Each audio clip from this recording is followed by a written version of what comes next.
Eri De Luca, le plus et le moins, chez Gallimard. Dernier renouvellement. Nos 2 cartes d'identité expiraient à la même période. Nous nous sommes rendus à la mairie du village avec la photo petit format de nos visages pour le renouvellement de nos papiers. Pour entrer dans la voiture, elle se laissait tomber sur le siège dans une chute contrôlée.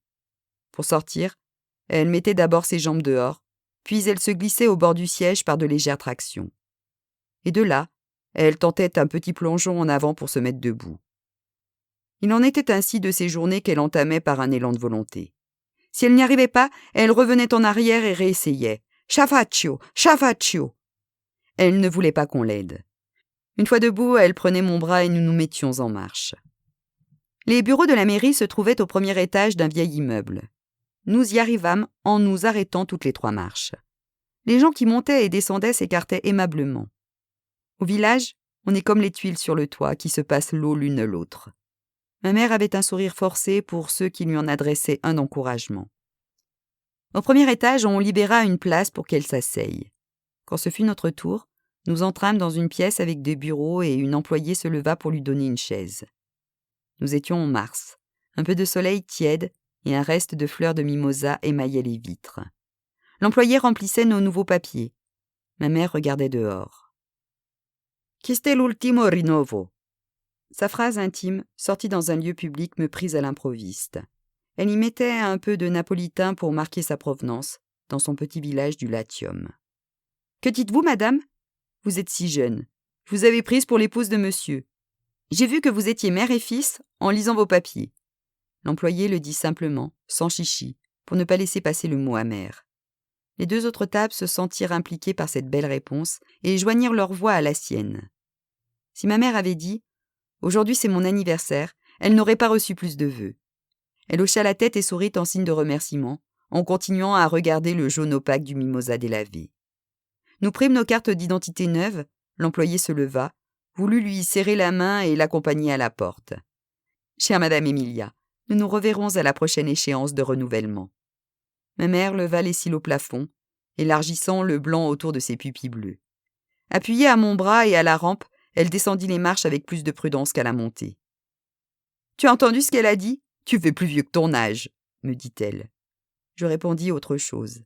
« Ça m'impressionne quand on m'appelle monsieur.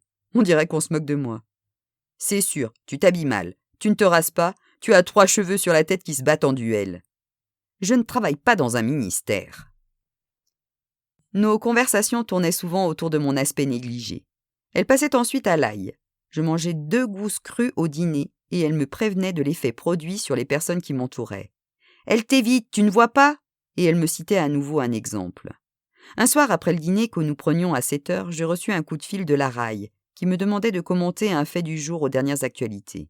J'acceptais. Ils vinrent me chercher et me ramenèrent à la maison. Ma mère m'attendait encore éveillée. « Tu as vu ce pauvre journaliste ? Il ne savait pas comment faire.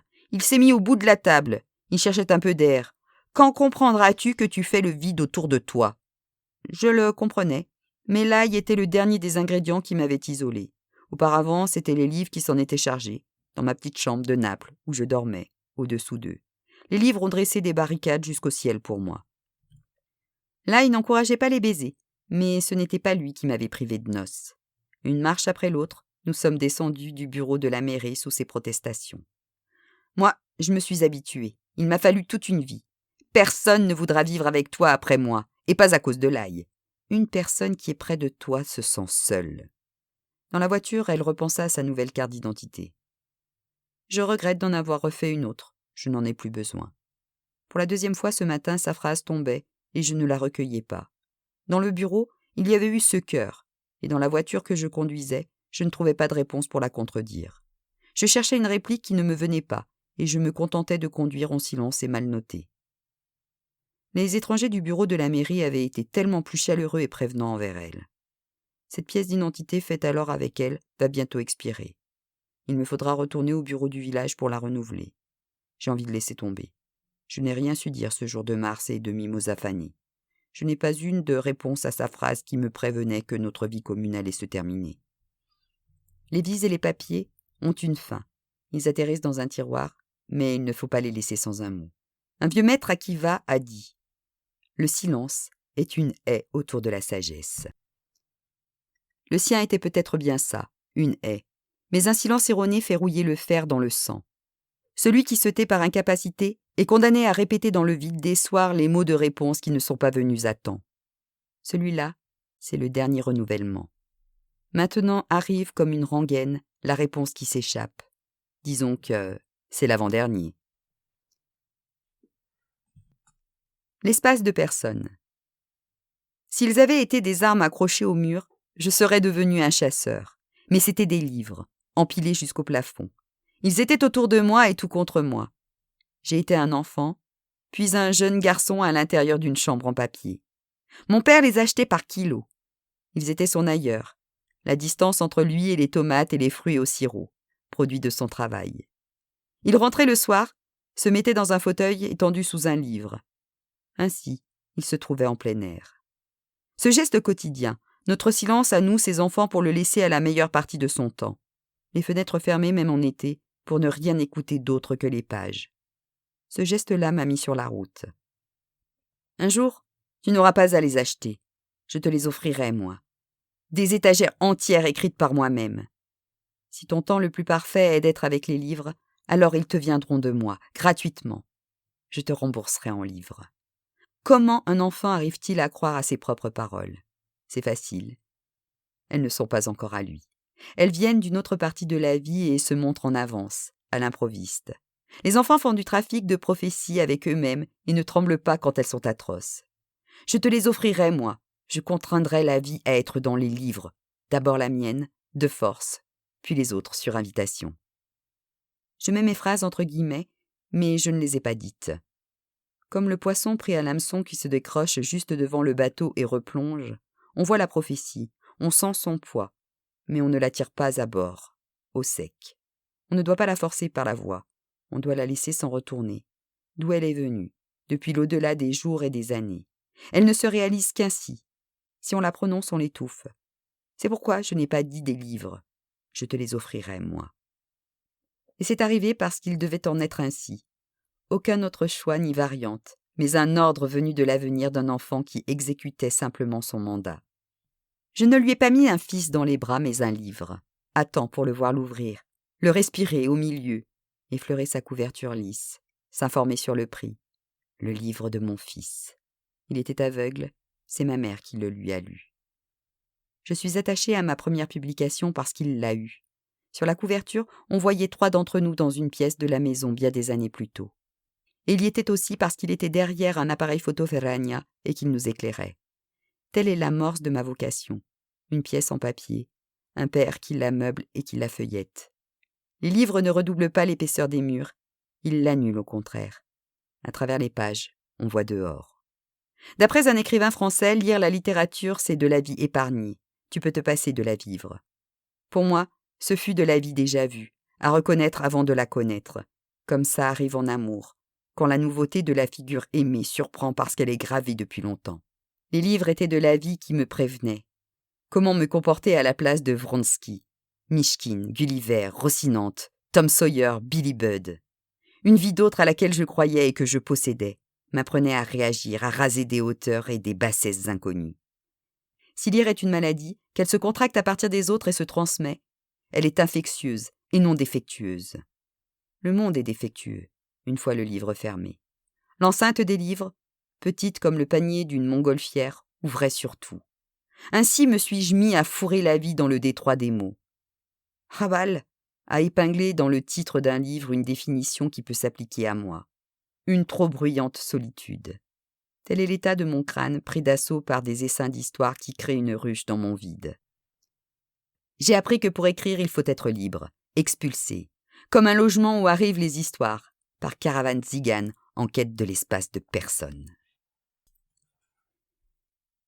Guernica, Naples, Belgrade. Dans le ciel d'une petite ville basque, le 26 avril 1937 à 16h30, se présentèrent les avions allemands de la Légion Condor. À 19h45 environ, 3 heures plus tard, le premier acte de terrorisme de l'histoire moderne. La destruction de Guernica était terminée. C'était lundi, jour de marché. L'alarme fut donnée par une cloche 5 minutes avant le raid. Il y eut 2000 morts. J'appelle terrorisme le bombardement d'une ville. Terroriste est celui qui se donne comme objectif militaire la vie de la population civile.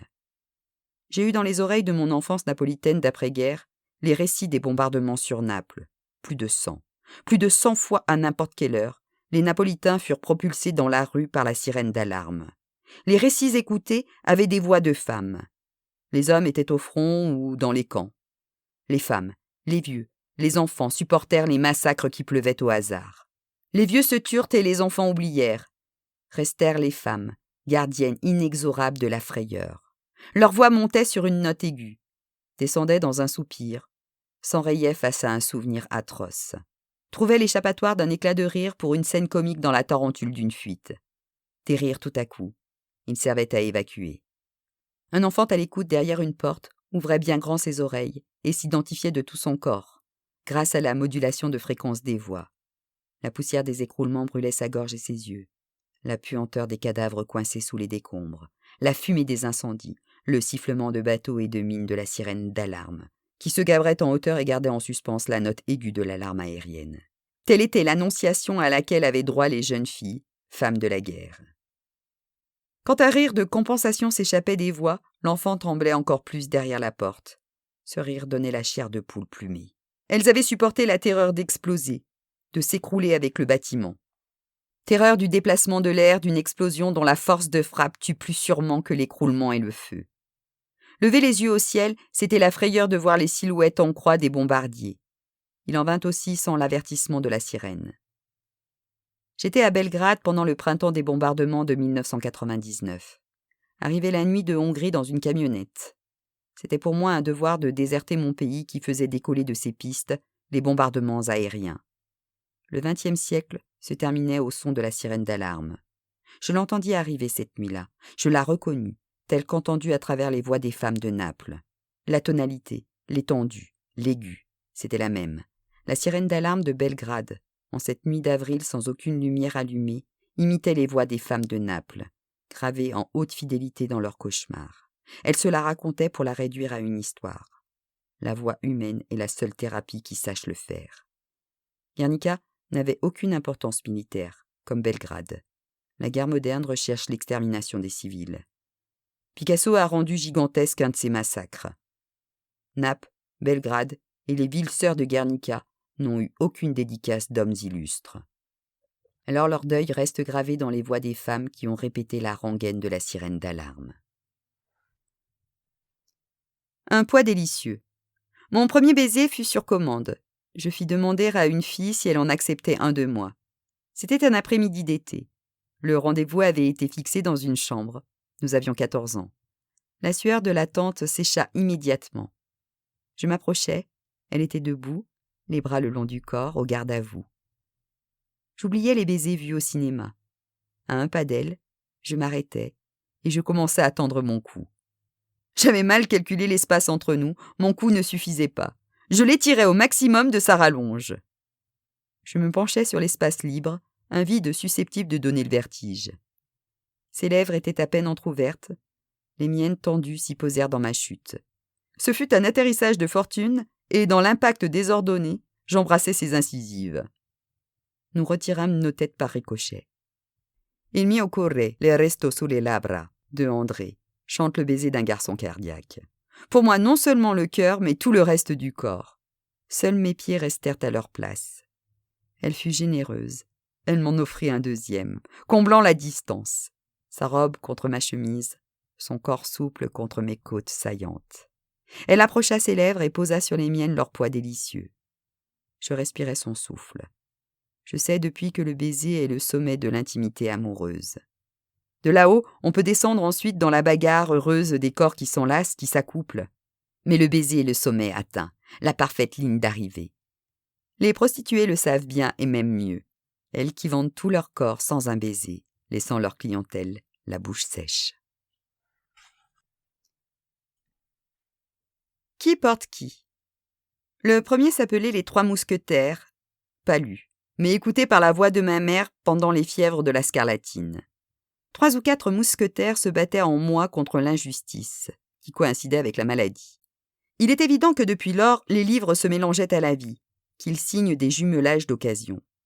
Ils se versent dans l'entonnoir des yeux et se dispersent dans l'environnement de chacun. À la fin de chaque lecture, le lecteur a empesté de soi l'écrivain et l'écriture lue. Thomas Mann et sa montagne magique auront pour moi la faible lumière et l'odeur de froid de l'autobus de Turin qui me conduisait à l'usine et me ramenait 8 heures après. Le lecteur entraîne auteur et histoire dans son mauvais temps ou en vacances. Il le fait asseoir près de lui et tout en lisant, il remanie également. Recevoir d'un livre est une action aussi active que celle de l'écrire. En tant que lecteur, je sais que c'est à moi d'apporter les dernières finitions à ce que je lis, en l'associant à mon existence. Le livre, pour moi, n'est pas une œuvre achevée, mais un produit semi-fini. Et pour le finir, le temps de loisir d'un lecteur lui est nécessaire. Le rapport entre eux répond à la question « Qui porte qui ?» La réponse doit être que le livre porte le lecteur. Dans l'autobus de retour, entre les hommes debout après 8 heures passées debout, le livre devait me faire oublier le poids du corps et du temps de travail. Il soutenait aussi la main qui le tenait ouvert au milieu des secousses du voyage. Béni sois-tu, livre, qui mène mes os au terminus. Par chance, je descends au dernier arrêt. J'aurais manqué un arrêt intermédiaire. Mais si le livre se hasarde à me demander de le porter, d'ajouter ces misérables grammes au quinto de la journée, alors va-t'en au diable, livre, je ne suis pas ton porteur. Tel a été et reste l'échange inégal entre la matière écrite et son lecteur. J'ai vu un de mes livres dans les mains d'une femme. Elle était assise dans une voiture du métro, ses doigts serraient les pages pour les maintenir immobiles, il les tournait délicatement. J'ai appris que les livres ont un sort meilleur que celui qui les écrit. Ils sont serrés dans les bras, emportés en voyage sur une île du sud ou dans une tente en montagne, fixés avec intensité par 2 yeux qui feraient aussitôt baisser les miens. Les livres vivent mieux que ceux qui les font. Je bénis la chance d'écrire des histoires et non pas des articles pour les journaux, car à côté de la femme était assis un homme avec un quotidien. Il en tournait les pages avec des gestes brusques, le lisait avec mauvaise humeur, puis il l'a replié et l'a fourré dans sa poche. Avant le soir, il le jettera dans une poubelle au pilon. Mes pages, elles, ont de la chance dans les mains de la femme assise. J'ai eu aussitôt envie d'en écrire une pour l'ajouter à la fin de son livre. Les mots que j'ai écrits ne sont plus à moi, ils sont devenus les siens. Elle les a voulus, en piochant justement ceux-là dans le grand bazar des livres. Elle les a payés avec de l'argent prélevé sur d'autres dépenses, en se passant par exemple d'une bouteille de vin, d'une séance de cinéma ou d'un concert. Ils ont pour elle la valeur ajoutée d'avoir remplacé des choses plus agréables qu'un livre. Et maintenant, ils sont là, sur ses genoux, feuilletés par la douceur d'une caresse, ses cheveux tombant en cascade. Prises et tenues ainsi, ces pages sont plus à elle maintenant que lorsqu'elles étaient miennes auparavant. Eri De Luca, Le plus et le moins, chez Gallimard.